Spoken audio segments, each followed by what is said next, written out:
Good morning, everyone. Welcome to the Monday, November 4th edition of the MMAOB Daily Podcast. I'm your host, as always, Adam Martin. And as you can see, if you're watching the live stream, I'm joined by Cole Shelton today.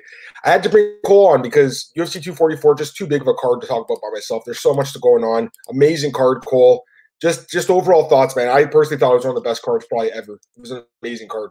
Yeah, it was one of the easily best cards this year that I can think of. Like, prelims were all good fights on the prelims, other than a couple, but main card, I don't think there was a boring fight on the main card. They were all really spectacular. It was just a great night all around. Yeah, sick card. Let's get right into it. All right, main event of the evening. Jorge Masvidal defeats Nate Diaz via third round doctor stoppage TKO. Got a lot of thoughts on this fight. A lot of thoughts on stoppage. Let's talk about the stoppage first. Then we'll talk about Diaz and Masvidal after. I'm surprised. I was surprised they stopped it because to me, like, the cut wasn't as bad. It wasn't any worse in the third round than it was between the first and second, and between the second and third. Cole, like, he did take a ton of damage. Don't get me wrong. And if you're a doctor, I can see why you'd want to stop the fight. But to me, like, the cut was bad the whole time. Like, it was a terrible cut. He took a ton of damage in the fight. I was just a little surprised they stopped it when it looked like Nate was like, I'm fine, I'm ready to go, like, let's fight, and then they just stopped it. So to me, it was kind of not the greatest stoppage, but at the same time, I can see why they stopped it. I mean, you're a doctor, you want to protect the fighter, so I can see that. But at the same time, I was a little surprised. What did you think about the stoppage when you first saw it? When I first saw it, I'm like, they can't be stopping this. And then after I looked at the cut again, I'm like, I can see why the doctor stopped it. Like, it was a pretty big cut right above the eyebrow too. And then he had one under the eye too, which didn't make it any better because now you have two. And it was like 22 total stitches. Like, that's a big cut. So it is disappointing for a lot of the fans. It was a good fight. And then to see it end like that kind of sucked. But I get where the doctors come from to why they stopped it then. Yeah, I know what you're saying. I'm still a little surprised that it was stopped when Nate was like, I'm ready to go. But New York State Athletic Commission, they're not as lenient, I guess, as maybe Las Vegas. Dana White's talked about that Tyson Fury fight recently where he had a nasty, nasty cut above his eye and they let him continue. We've seen lots of fights where guys get cut, but it is what it is, Cole. You know what? He was getting his ass kicked. Let's be honest here. It wasn't a close fight. The scorecards actually came out. It was 30-26 on two cards and 30-27 on the other card for Masvidal. Now, the argument would be, especially someone who picked Diaz like I did, that the fourth and fifth rounds are where he comes on and where he could have actually taken advantage. But honestly, it's probably better the fight was stopped and he gets to live and fight another day. Maybe they could run it back in the future. Right now, Cole, it looks like Dana White is changing his mind about that. At first, he was pissed and wanted to do a rematch. Masvidal wanted to do the rematch. It looked like he wanted to run it back. Nate did. Nate does still.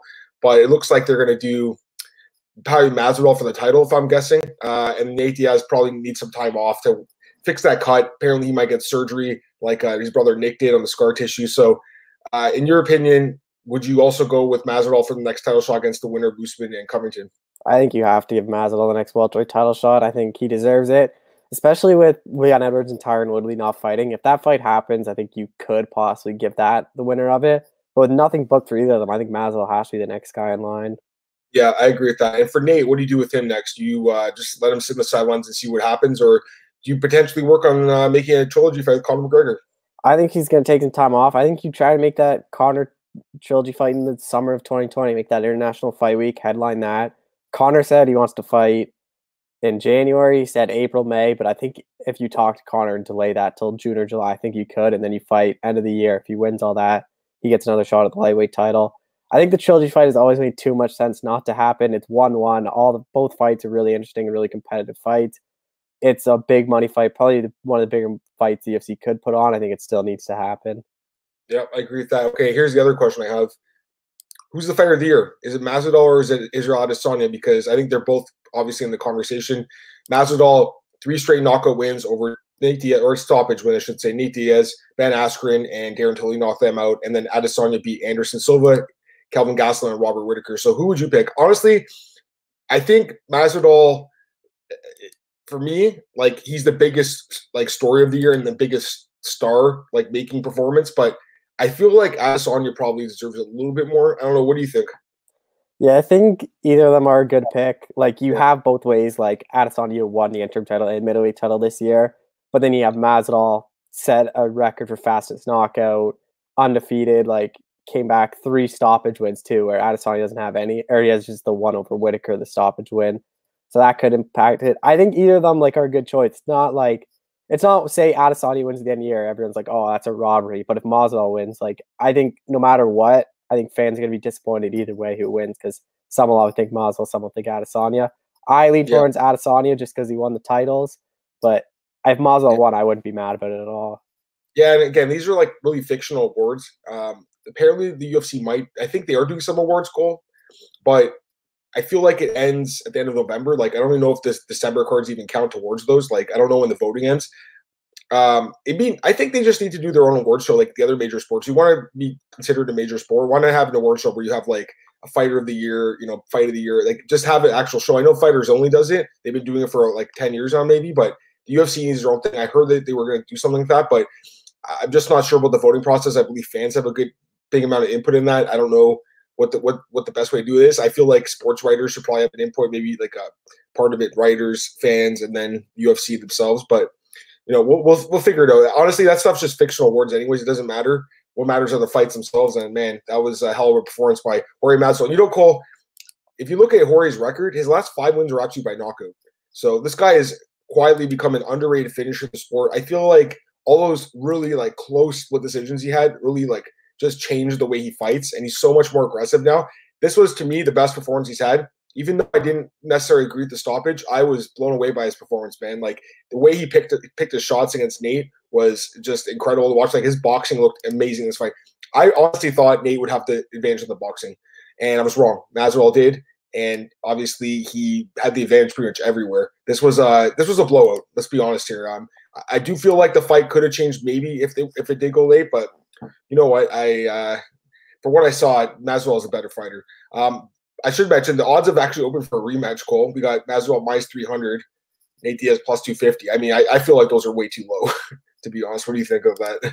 Yeah, I think Masvidal should be a bigger favorite after, like, I don't think Diaz showed a single thing. Like, it was all Masvidal the entire fight. Yeah, and Nate says he was hurt coming into this fight. Not sure exactly what happened, but he says he was injured coming in. Who knows if a rematch play out differently? We've seen lots of fights where the rematches play out differently.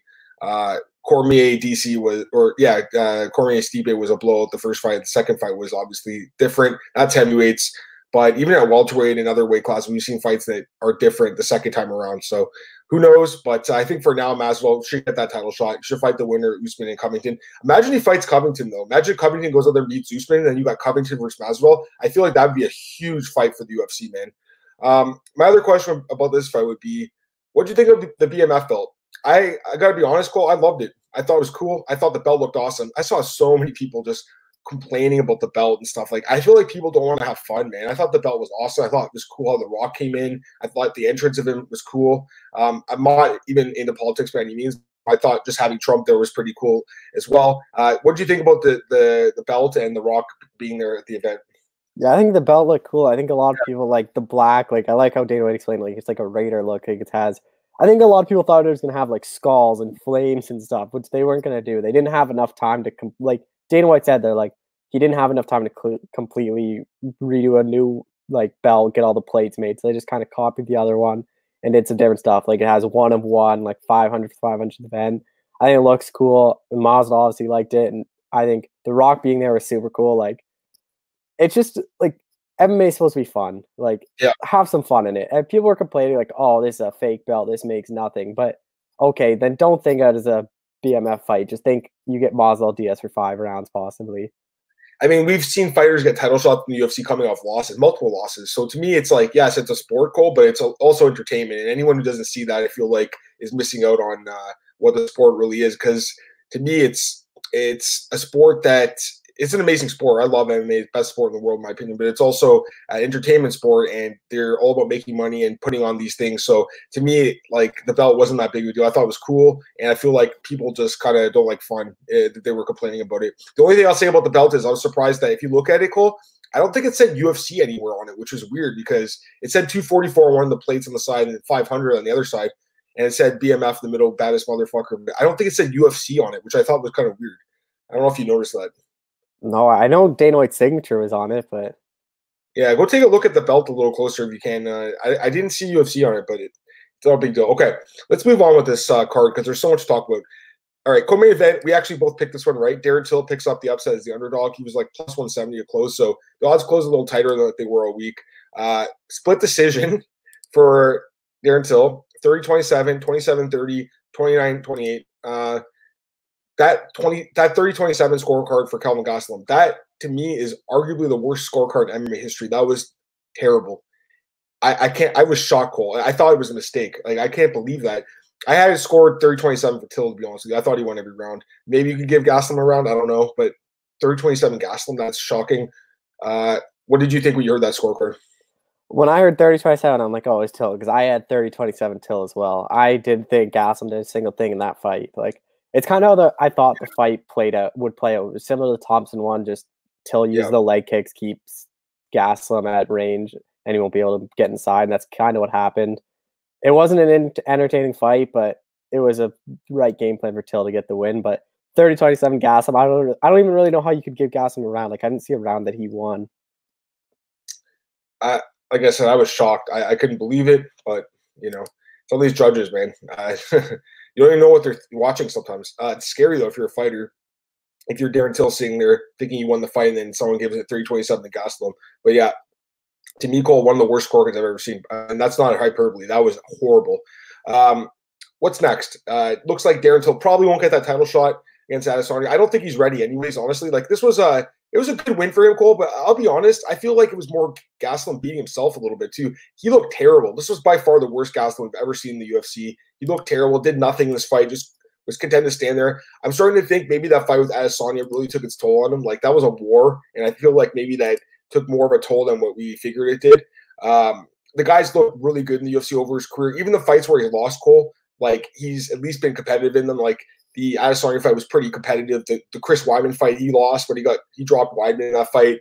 The Magny fight was a super close fight. I thought he won that fight. It was an amazing fight, by the way. Go back to watch that one if you haven't. That was one of the best fights ever, probably, that no one talks about anyways. And then the Woodley fight was pretty close too. I guess that kind of played out like this one, to be honest with you. It was kind of, not as exciting, but I still thought that Gastelum just didn't have a good performance. At the same time, though, Till did get the win, biggest win of his career, Cole, at this point, losing in the top 5 at 185. So what's next for Darren Till? Do you think Robert Whittaker would be a good fight for him? I think you do someone like Whittaker, Cannonier, someone like that. Like, I think he needs to fight kind of below him. I wouldn't even be surprised if you get someone like in that 8 to 10 range, like even someone like Derek Bronson, someone like that. So I don't know. I'm not sure because he just beat Gastelum. Gastelum was 4. Why should he drop down to fight Derek Brunson? I just don't think the UFC was that happy with that performance, and I think they still want to kind of build him up where I don't think he's going to get in like a number one contender fighting like Yoel or someone like that. Like, I think he's going to fight down. I wouldn't be surprised if he fights like Cannonier or someone like that, but yeah, I don't think he deserves a title shot at all. Yeah, I feel like Brunson's way too big of a step down at this point. Cannonier, yeah, that'd be a good fight. Do you think Romero gets a title shot? It looks like it's right. Like, I don't know if you have any inside scoop about that. I know that you actually had that Costa fight. Your scoop said that was supposed to happen, but it didn't. What do you think about the Romero fight? Is it going to happen? I don't know. It's hard to give someone like a title shot. What is he, like 1-3 in his last 4? 1-3, but let's be honest. The last 2 fights, close fights. They were both fight of the nights. His last 3 losses, Cole, were fight of the nights. 2 to Whittaker, 1 to Costa. All 3 were close fights. And then he had the knockout win over Rockhold in a catchweight fight. I mean, like, I'm okay with it because I think it'd be a great fight. But at the same time, yeah, I feel like a guy coming off a couple of wins, like Cannonier, probably should get it instead. So I don't know what you're thinking, but it looks like Dana White's kind of leaning towards Romero. Yeah, I mean, it's an interesting fight style-wise because everyone says, oh, like, Adesanya doesn't have the wrestling defense, and that's the biggest test in middleweight is see if he can stop the takedowns of Romero and see if he can handle the power. Yeah, no, I agree with that. Also, Cannonier weighed in for this card. He actually came in heavy at 186.8, if I'm not mistaken. Dana White actually said that, in his opinion, that was not a miss. He actually considered it a good weigh-in, and I believe they did pay Cannonier show money, if I'm not mistaken. So that's good for Jared. Clearly, it shows that the UFC does like him, that they even brought him in as a backup. And I think at this point, he's definitely one of their guys in their own personal rankings. Like, I'd love to see the matchmakers rankings go. I'd love to see Sean Shelby's top 5. Like, we have what the UFC rankings say. I'd like to see how the UFC matchmakers actually have their rankings. But either way, for better or worse, an interesting matchup with interesting ramifications. But yeah, I mean, it wasn't exactly the most exciting fight. All right, let's continue down the card here. Again, a stacked card, Cole. We knew it was going to be stacked going into it, and it turned out to be incredible. Stephen Thompson, Vicente Luque, 30-26, 30-26, 29-27 in favor of Thompson. This was an absolute beating. Man, he really showed off his striking skills in this fight. Again, you know, I thought Luque would be very competitive. He's at least stood in the pocket and he took the punches, but man, he got beat up pretty bad here. Snaps his 6-fight winning streak. And honestly, it kind of shows that Luque's not an elite guy. He's definitely a top 15 guy, Cole. He beats guys like, in my opinion, you know, he beats guys like Mike Perry all day, those bottom end top 15 guys. But when he steps up, fights a guy like Thompson, who's such a tactician, that's a tough fight for him, obviously. One fight, okay, first off, do you think it deserved fight of the night? I'll be honest, like I had another fight in my fight of the night that I would have picked, but did you think it was fight of the night? I'm trying to think. I didn't think I had that as fight of the night. What did I have as fight of the night? I can't even remember what I had. I think I had Burgos. Yeah, main event. Yeah, that's what I had. I had main event as the fight of the night. I think Burgos and Murakami was kind of a better fight than that. Like, I don't know. That fight, I thought you could give a performance to Stephen Thompson, but I don't think it really deserves the fight of the night. Yeah, it was kind of a beatdown. What's next for Thompson, do you think? Maybe you do that Damian Maia fight. They both are somewhat interested in it. Maybe. Oh, yeah. Nicest guy in the UFC belt. They're going to do that one. Maybe you do someone like Ponzinibbio when he returns. Sure, that's a great fight. I'd love to see that. How about even Robbie Lawler? Yeah, that's a good one because they called each other out earlier this year, and that was a fight. I'd love to see that fight. That'd be an amazing fight. I think there's still a ton of fights for Thompson at welterweight to have. Yeah, and you know, we all have to remember, okay, if you look at his record really closely, Thompson's, his losses, right? Okay, so the Anthony Pettis fight, Cole, he was actually doing really well in that fight, got caught, and Pettis is a great fighter with obviously huge knockout power. He got caught. He got knocked out, first knockout loss of his career. The Darren Till fight was the robbery of the year in 2018. If you go to MMA decisions, it was by far the most controversial decision, and most people had Thompson winning that fight. And then the Woodley fight that he lost was a super close fight too. He also lost to Matt Brown much early in his career in a fight where he was out wrestled, but obviously that's a long time ago.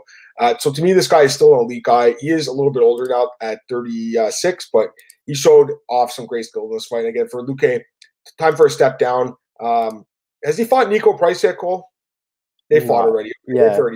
That would be a fun rematch, though, maybe at some point. I don't know. He just needs fun fights. This guy's an action fighter. Give him I think fights. if you get Jeff Neal past Mike Perry, maybe do Luque Jeff Neal. I was thinking Jeff Neal, too, to be honest with you. I think that would be fun. But, you know, Jeff, I feel like he really wants like a top 10 guy with a name at this point. But he's got to obviously get by Mike Perry, which I think he probably does. Okay, next fight. I thought this was one of the best fights tonight. This could have won the award for fight of the night. Derek Lewis, Blagoy Ivanov. Cole, this was a hell of a fight, man. One of the best heavyweight fights I've seen all year. Derek Lewis's cardio looked much improved. Ivanov, this guy, Cole, might have the best chin in the UFC. My God, the shots he took, and he didn't even flinch. It was crazy. Who eats Derek Lewis's bombs like that? Derek Lewis wins a split, 30-27, 28-29, 29-28. I scored a 29-28 for Lewis. I gave him the first two rounds. Blagoy won the third round, in my opinion. Great fight, close fight. I don't know if you saw the significant strike stats. Derek Lewis threw 37 strikes in the fight, all 37 significant, which is crazy. And then Ivanov had a couple takedowns. He landed in side control, had a Kimura attempt. But to me, Lewis won the first two rounds. It's a 3-round fight, MMA. If you win 2 rounds, you win the fight. So in my opinion, Lewis won. He was an underdog in this fight. What do you think of this performance, man? Do you think he looked a lot better working out with Mike Giordano? Or what's Lou Giordano, excuse me. Yeah, I was surprised by Lewis. This is the only main card fight I got wrong. I thought Lewis would. I just didn't expect his card to hold up. I thought Ivanov could handle the shots. Ivanov's never been knocked out, and I thought he could handle Lewis's shots in the first round. Lewis would gas, and he'd just take him down and kind of win the second and third rounds. But after the second round, I'm seeing Lewis there, and he's not even really breathing heavy. I'm like, Ivanov's like lost this. Like the nutritionist helped Lewis a lot all week. He looked better, better in shape. He said he didn't have to cut any weight at all. Which he said he used to be like 280 in some interviews, which is kind of big. But I mean, I don't know why he hasn't hired a nutritionist way before this. Like he's one of the best heavyweights. The problem was he'd always gas. And now if you can hold that power and go 3 hard rounds, I think he's so dangerous in the heavyweight division. I agree. I mean, I've always liked Derek Lewis. The guy's got incredible knockout power. Again, Ivanov's one of the few guys that can take his punches. Cole, as far as like toughness goes, would you say he's one of the 5 toughest fighters in the UFC right now, Ivanov? 100%, I would. He's asking there. For God's sakes, he got stabbed in his heart. So the guy is, and if his fights, Cole, like look who he's fought. JDS couldn't put him away, and that was a beating for 5 rounds. Rothwell, Tuvesa, and now Lewis. Like this, he's never been knocked out in. He's got 22 fights now. Never been knocked out. He's been finished by submission by Volkov. 5 years ago. But his chin, Cole, might be one of the best chins. And training with DC and those guys at AKA, I think it's definitely helped him out. But, I feel like, and my read on this fight was actually decent. Overall, my reads weren't amazing on this card. But for this fight, yeah, I feel like he's not an elite guy, just a little step below the elite fighters in the division. Still a great fighter, don't get me wrong, but not an elite guy. And opening up the main card, and you picked this one right, and I thought Gillespie would win for sure. But my God, Kevin Lee, I mean, wow. Like that, to me, might have been one of the greatest head kick knockouts I've ever seen. I've watched pretty much every UFC ever. Remind me of the Mark Coleman Pete Williams fight from back in like 1997, 98 or something. Long time ago. I think it was like UFC 12 or something. Man, that was wow. I mean, Cole, the way Gillespie landed against the fence, like he was already knocked out cold midair. The fence actually saved him from smashing his head on the ground. My God. I mean, I know you picked Kevin Lee. I honestly wasn't. It wasn't that I don't believe in Kevin Lee. I've been picking him in his fights. I picked him the last fight against RDA and the one against Iaquinta. But I just was so high in Gillespie. I thought he'd get by. He obviously, the wrestling wasn't going to work here with Kevin Lee's wrestling. Lee had a great game plan. He had a low stance. He stopped the takedown attempt and then landed one of the best head kicks I've ever seen. Where do you rank the knockout as far as best knockouts of the year? I was talking about those. I think it's top 5 for sure. I think obviously Masvidal. I think Masvidal Askren is probably the best. Yeah, for sure. Yeah. I think you could put him top 3, top 5 for sure. But just even that like performance, like I picked Lee. I just wasn't high on Gillespie. Like Gillespie hasn't beaten anyone good. And this is his first real test, and I just thought Lee's wrestling kind of matches Gillespie's wrestling, and I didn't think he'd be able to get down to the ground. And then when he goes standing, I think Lee was the better striker all day, but I didn't expect him to knock it out. I thought it was just going to be a decision win, but that was crazy, that knockout. It was sick. And I know what you're saying about Gillespie. Like, you're right. Like, his level of competition was low, but for me, it was the way he was beating everyone was, to me, super impressive, and I was super high. Like, I still am. I still think he beats a lot of guys in that division, but obviously, Kevin Lee was the better man. If they rematch, I think Kevin Lee would win again. Just it's a good matchup for him, Cole. They match up well grappling-wise and then striking-wise. He obviously has the knockout power. I should mention, if anyone's watching the live chat wants to throw a question or a comment, we'll answer the questions throughout the show. Let's get to the next fight here. Corey Anderson, Johnny Walker. Corey Anderson wins via first-round TKO. No one saw this coming. Even the people who were betting on Corey Anderson did not see this coming. People thought, don't lie, guys. If you were betting on Corey Anderson, you thought he was going to out-wrestle Johnny Walker. No one thought he was going to knock him out in the first round, Cole. No one. This was a shocker. Great performance by Anderson. I for sure would have given him a bonus, which he got. I can't believe like the way this ended, though. I mean, my God, Johnny Walker. We have seen him get knocked out before in MMA, so it's not like it's a shock that he got KO'd completely. But by Corey Anderson, Cole, a guy with one finish in the UFC in the last 6 years, I was shocked. What do you think about this knockout? Yeah, that's crazy. Like, if you could see the future and you went back and told everyone the day of the event, Walker Anderson ends by first round knockout, everyone saying, oh, Johnny Walker won. Like, the only way people thought Anderson was going to win is maybe a late TKO. Maybe he gasses Walker just with his wrestling and grappling. No one thought first round coming out, Anderson would drop him and then just, like, Walker didn't, I don't even really know if he landed, like, a punch. Like, it was domination from Anderson. Yeah, great performance by him. He's actually 10-4 now in the UFC, Cole. He's on a 4-fight win streak. He has a win over Glover Teixeira and Ilir Latifi in that win streak. He also has a win over Jan Blachowicz, which is crazy because that was his 4th UFC fight back in 2015. No one talks about that. Title shot next, or do you think Dominic Reyes gets it? I think Dominic Reyes gets it. I know Anderson's going to be disappointed with that, but I don't know if being a 12, the guy ranked 12th gets your title shot. Anthony Smith called him out on Twitter saying you're going to have a contract with my name on it. Great fight. Take that fight. If you beat Anthony Smith, 100% you deserve a title shot next. But I think Dominic Reyes still edges him out a little bit.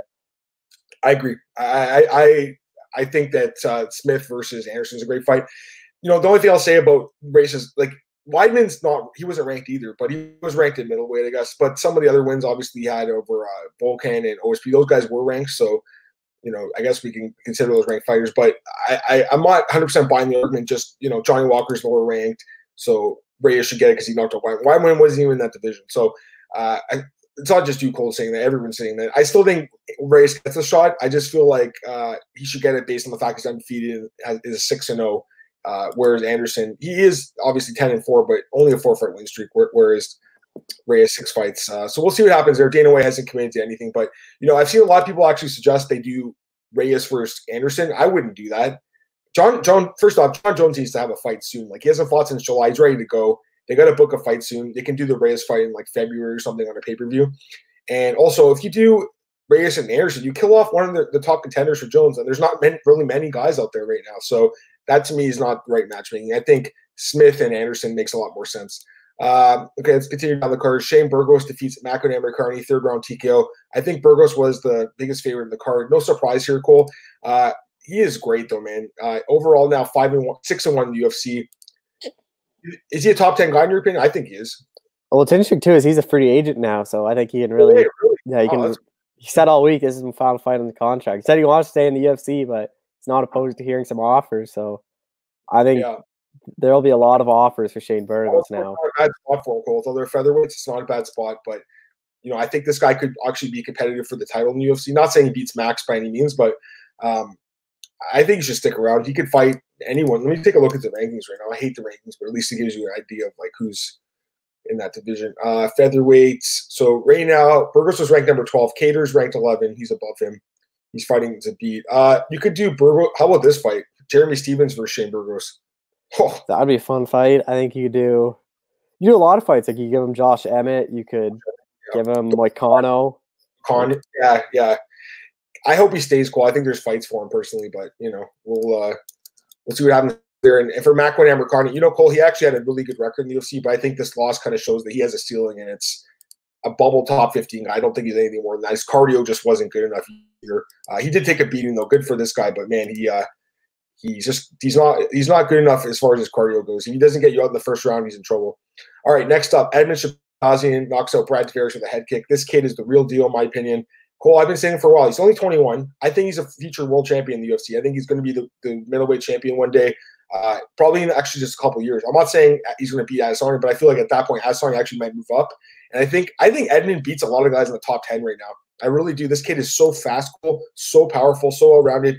He's, I think, the youngest fighter in the UFC at 21 years old. That's insane. And he's already 4-0, beat Darren Stewart, beat Charles Byrd, beat Jack Marshman, and now he knocked out Brad Tavares, a super tough dude. And Brad Tavares, if you look at who he's lost to, Cole, by knockout in his career, just Robert Whittaker and Tim Boach. The guy's got a great chin. This was an incredible finish, man. And to me, Brad Tavares is like the ultimate gatekeeper at 185. You beat Brad Tavares, you're legit as hell. So, it's too bad, Cole. I'll say this, that they only gave him 2 bonuses. This kid should have got 50,000, and he actually hasn't got a bonus yet, which is nuts to me because he's so impressive. But hopefully, it comes soon. Where do you put him in the UFC right now? I think he might be top 10 right now. I think you give him top 10. Maybe you give him the Brunson fight. Brunson ranked 8. Yeah, that makes sense. I'm looking at the rank again. Edmonds ranked number 13. Tavares was 11, so he'll take his spot at 11. Uriah Hall, I don't know if Hall has that'd be a fun fight. Uriah Hall, that'd be a great fight. Ian Heinisch is too highly ranked, in my opinion. I don't really know why he's ranked number 9. Who did he beat again? Carlos Jr., I guess? Yeah, I don't know about that, Cole. I feel like Ian Heinisch is a good fighter, but I feel like he's not one of these top guys. So, yeah, I think Brunson actually, they're going to take Souza out of the rankings soon because he's not at that division anymore. And then you also have Hermanson. But, yeah, I think Hall or Brunson makes sense for him next. And to be completely honest, Cole, I think he wins both those fights. I think this kid's legit as hell. Next up, and this was another great knockout, Jairzinho Rosenstruck defeats Andrei Arlovski. First-round knockout, 29 seconds. No one talks about this guy as a contender, Cole, but he's only 31. He's 9-0. He's 3-0 in the UFC. I actually wrote something nice about his knockout, and I said, what a clean knockout, great knockout or something. He responded to me on Twitter saying, I appreciate it or something. I think this guy's good, man. I think he's actually really good. Knocked out, obviously, Arlovski, Crowder, and Albini in the UFC. 8 of his 9 wins in his career are by knockout. I mean, I think this guy's really good. What do you think? I think he's a real, a legit heavyweight prospect. And the thing is, he knocked out Alan Crowder with a jab, and then he rocked Arlovski with a jab. That's how much power he has. His jabs are rocking people or knocking people out. I think he's a big. Yeah, his striking is one of the best in the division. Yeah, I agree. He's only 31, Cole. So again, a really young guy. What's next for him? I think at this point, looking at the rankings again, Arlovski actually wasn't ranked, which, you know what? I know Arlovski's record is not great lately, but come on, Cole. He should have been ranked at least 15 ahead of Sergey Spivak. Why was Spivak ranked? Who has Spivak beaten his career that was better than Arlovski's career? I don't agree with that at all. So to me, he should have been ranked 15. And I would actually put this guy in the top 15 right now in place of Spyback and in place of Maurice Green too. So I think you could fit him at 14. Just looking at like the rankings, I've seen some people say maybe you put him in against Overeem and that card in Washington. That seems like a big step up. At the same time, though, they need to fill that spot quickly. Do you think they give it to him, or do you think they go with someone else for Overeem? What do you think? I think like who else is available that you could give Overeem? Like I think he could Derek step Lewis? in. Derek Lewis, maybe they do Lewis or something. I can't think of Volkov and Hardy. I guess if Hardy wins that fight, they could throw him in again on short notice. I wouldn't do that, but like yeah, I think this guy might have a chance to fight Overeem, man. Like if you just look at it, like Ivanov's not going to fight. Abdurakimov's coming up the loss to Blades. Harris obviously just pulled out. Oleinik's injured. Sakai, I don't know what. Maybe do Sakai. You're not going to do Pavlich again. Green's coming off the loss. But I don't think I don't know if he has like the name. Yeah, which Rosenstruck might after this card. Yeah, so it's interesting. They'll have to figure out what goes on there. They might even just do the Nagano-Overeem rematch, even though it makes no sense because Nagano's complaining about obviously not getting a fight, which I can't blame him. He hasn't fought in a while, but we'll see what happens. By the way, it sucks for Harris had to pull out, but can't blame him at all, man.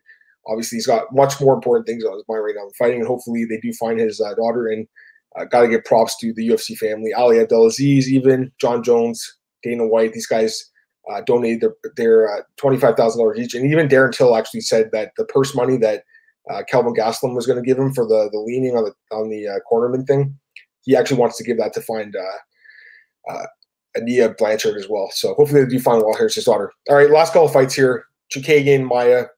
I mean, Cole, this fight was so boring, man. 29-28 across the board for Chookagian. She'll get that title shot against Valentina Shevchenko. I don't give her a chance in that fight, though. And, she has no knockout power at all. She just wins on points. I wasn't impressed with this fight, Cole. What do you think?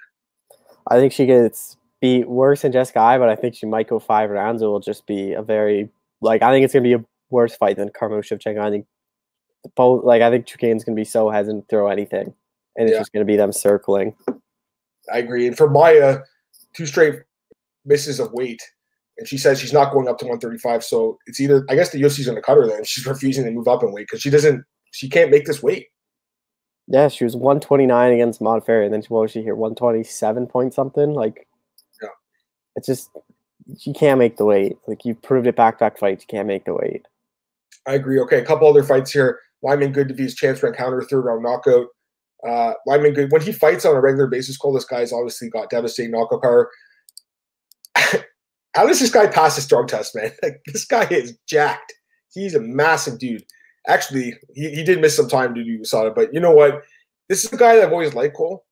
Back in Bellator, he was a pretty good fighter back then. He struggled a little bit with consistency in the UFC, but this fight showed that this guy has devastating knockout power when he lands. Chance for encounter, another kind of guy that really struggled on this card.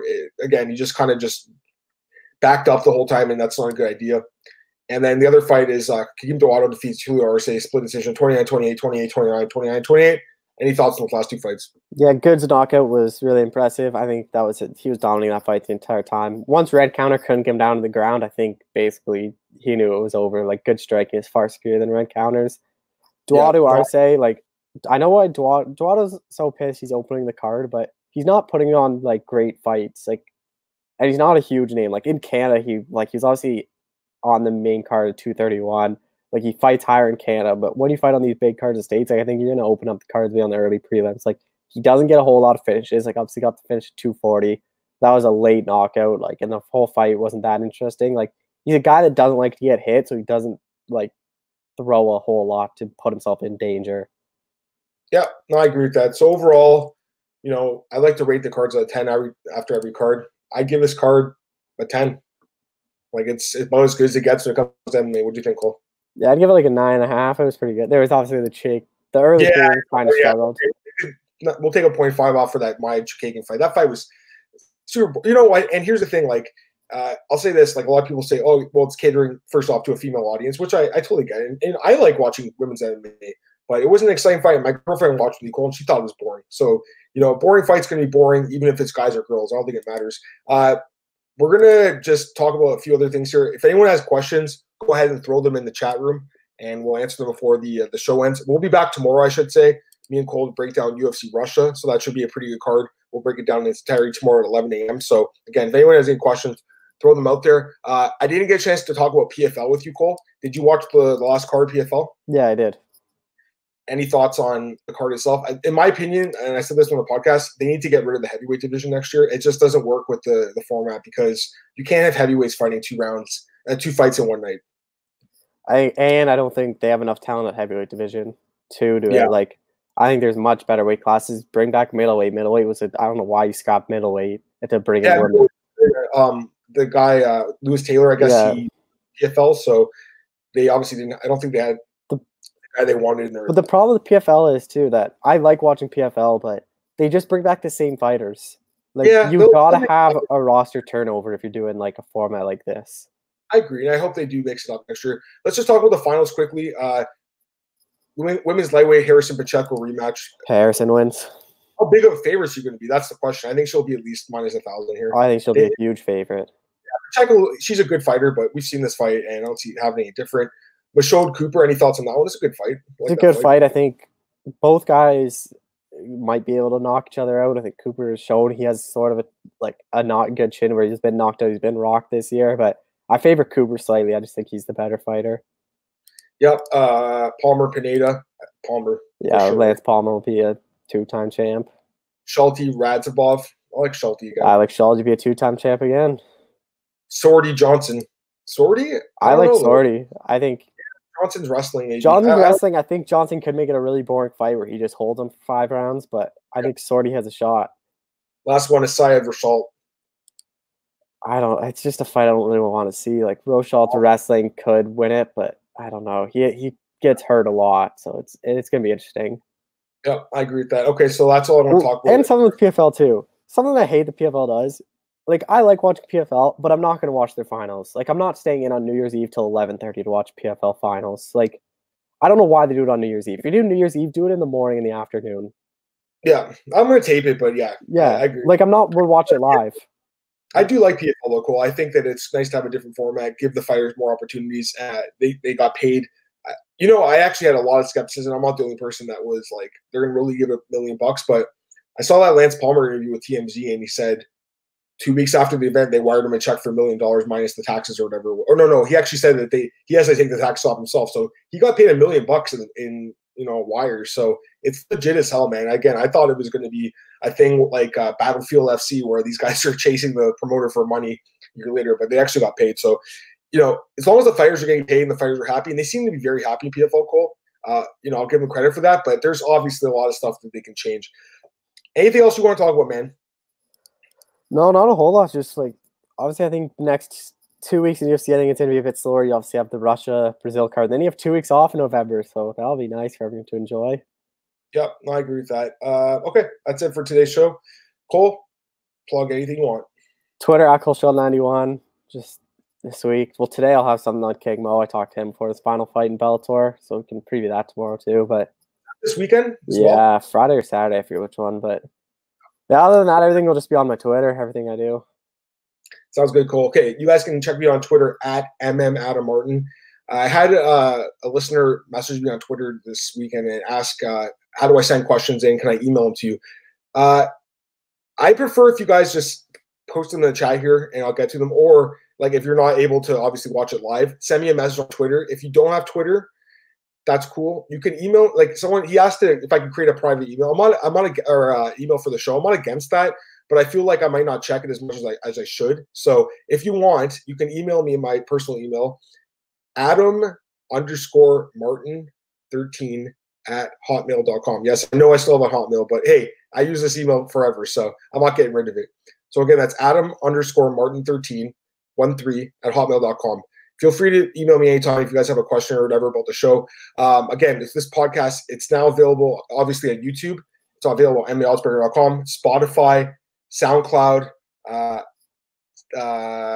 Anchor. So there's a bunch of places, and of course, iTunes.